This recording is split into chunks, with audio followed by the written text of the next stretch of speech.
4:30 in the morning. I'm packing a bag to go meet Joe and Jordan for their morning ride, shoot a little footage. These two decided it would be a great idea this year to train and ride the dirty Kanza. After this, we're going to meet them for coffee and ask them why they thought that was a good idea.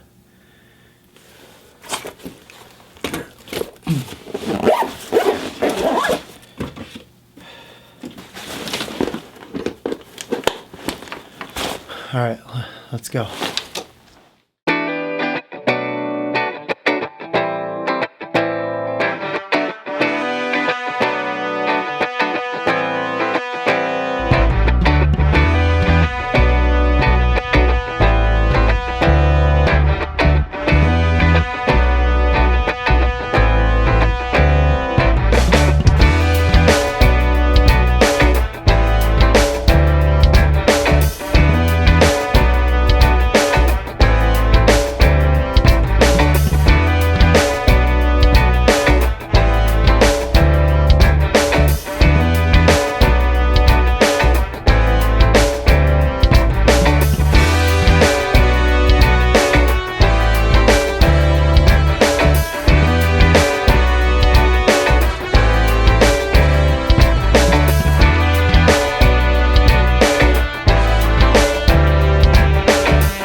Hey Jordan, good morning. Come on, tell me, buddy. You ready for the Kanza? Oh yeah. Fully ready. As ready as I can be. All right, guys. So why the Kanza? Well, it's been a bucket list thing of mine for a few years now. Seen lots of videos on it. Looks pretty epic. Get to be outside on your bicycle with your buddy in nature all day long, pushing the limits. I know for me, the longest I've ever ridden was 175 miles, and that was on pavement. So this 200 miles on gravel roads, it's going to be a stretch, and I'm really looking forward to pushing the limits. What about you? Yeah, I mean, pushing the limits is right. I think one of the most exciting parts about the Kanza for me is doing something that people think you're a little crazy about. Just doing it confidently, and it's exciting, and I'm excited to see like how we do and if we can finish and how it goes out there. So it'll be a fun long day on the bike. What are you guys doing to prep? So for me, I'm certainly riding a fair amount. Riding earlier than ever before in my life. Getting up on Saturday mornings and riding at 5 a.m. Before this, I thought 5 o'clock was only p.m. I never knew that 5 a.m. even existed. So that's a new experience for me. But also doing like a lot of like body work, making sure my body holds up. I feel pretty confident that as long as I fuel, I can keep my legs going around. But it's really a concern to make sure my back, my neck, my core, everything stays tight, and I'm able to complete the ride in a strong fashion. So a lot of body work, a lot of pedaling, and working on nutrition. Was he taking you with him? Oh yeah. Those 3:50 a.m. Wake up calls are not very fun, but once you get out there and you see the sunrise, and then you're out there riding for a couple hours and hanging out and talking, I mean, it makes it fun, and you don't even think about what time it is, and it makes the work, once you get to work, go by quite a bit faster. So yeah, it's been a lot of work getting ready for the Kanza, a lot of flexibility and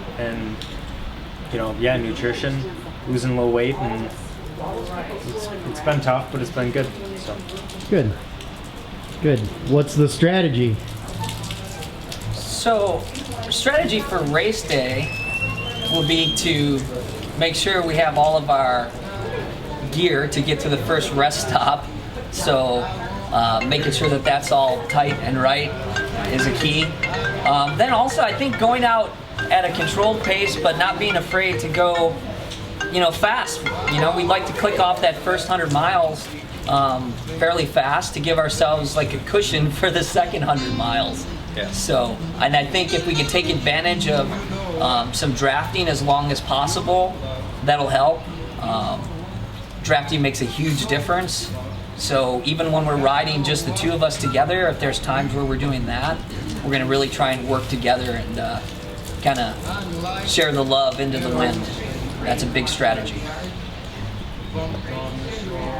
For me, I mean, like, yeah, I mean, we're riding together for the most part, so it's going to be, the same strategy for both of us. I think that Joe said it like the best one day when we were out riding. He said you just have to take what it gives you. So, if it's super windy, for the first 100 miles, I mean, we can't be trying to hit a certain speed or a certain pace. We just have to take what that weather's giving us, and from there, I think just feel our bodies and see how it goes, and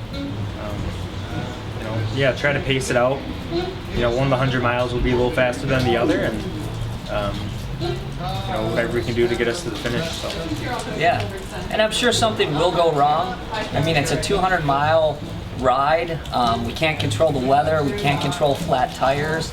But what we can control is our attitude. So I feel really good about riding with Jordan, and I think the two of us are just going to pedal our asses across Kansas and laugh and eat and have an awesome time. So really looking forward to it. So what can the viewers hope to see from the footage? Well, both of us are kind of low tech, so it'll be like our first times really using like GoPro technology and stuff, but we're gonna do our best to try and capture at least some real key stuff from the ride. I'm sure that the viewers don't want to just see us slugging along and gravel roads in front of us, but we'd like to really capture some of the vast landscape. There'll be periods of times where you won't be able to see anything but gravel roads and rolling prairie. Yeah. So wild animals. Yeah. So I mean, I think we'll just try to capture everything that the Kanza is. So a little bit of the day before when we're down there, kind of exploring and talking with people, and kind of getting a real vibe for what the Kanza brings people. And you hear stories of that's just such like a family feel down there. So I'm excited to see that and be a part of that, as well as the ride, obviously. So it'll be fun. Yeah, but make no mistakes about it. If we're together, well, we will be. When we're together in the end, there's no going across the line holding each other's hands or anything like that. No, we're gonna duke it out. We're gonna sprint. It might be an ugly sprint after 200 miles, but we're gonna sprint for sure. And talk smack whoever wins for sure. Oh yeah. Yeah, I think maximum smack. Yeah. Oh, yeah. It's all about the smack talk for sure. So what do you think the biggest challenge is going to be? Well, for me, my biggest concern is wind. Like, I don't mind a little bit of rain. I think I can handle the heat pretty well. I'm confident that nutrition's going to be right on the day out. But, if you have to pedal into like a 20-mile-an-hour headwind for 100 miles, that really tests your physical and mental strength, so that's why I think it's really important if we do get in those conditions that we take turns helping each other through the wind and really try and let the other person relax a little bit when you're on the front. So I think that's going to be a key for sure. Yeah, I'm concerned about hopefully it stays dry the day before or a couple days before, so there's no mud out there. That could be kind of detrimental, and you could definitely have some problems. And hopefully it's a nice dry day out there. Yeah, and I would anticipate some mud on certain sections. Oh, yeah. I know 2 years ago there was a lot of DNFs because the first section of the race was just mud, and guys and girls had to walk their bikes for like 6 miles. And to me, that would be a really tough thing mentally. Definitely. So.